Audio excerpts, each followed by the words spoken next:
Bonjour mesdames, bienvenue aux méditations quotidiennes au féminin. Aujourd'hui, n'imite pas les moulets.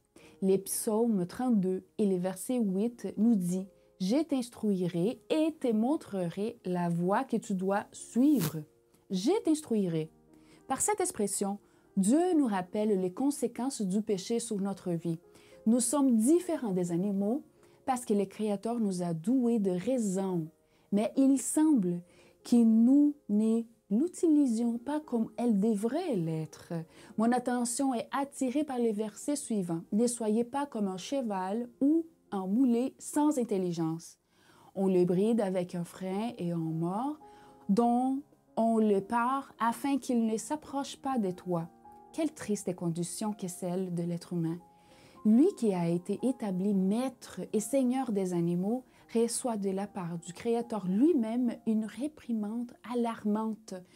Dieu nous compare à un mulet parce que nous sommes entêtés, boutés et risquent tout. Il y a quelques années, nous vivions dans un endroit entouré des montagnes.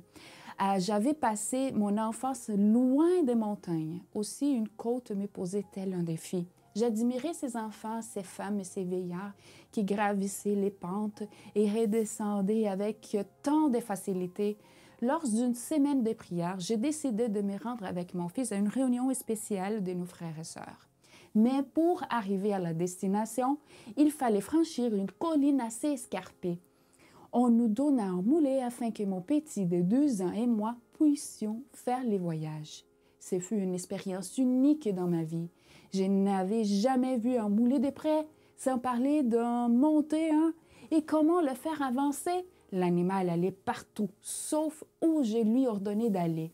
Un peu avant d'arriver, il s'acharna à vouloir tourner à gauche et je parvenais pas à le faire tourner à droite. Quelqu'un avait à mon aide, mais l'animal fut pris à nos pieds.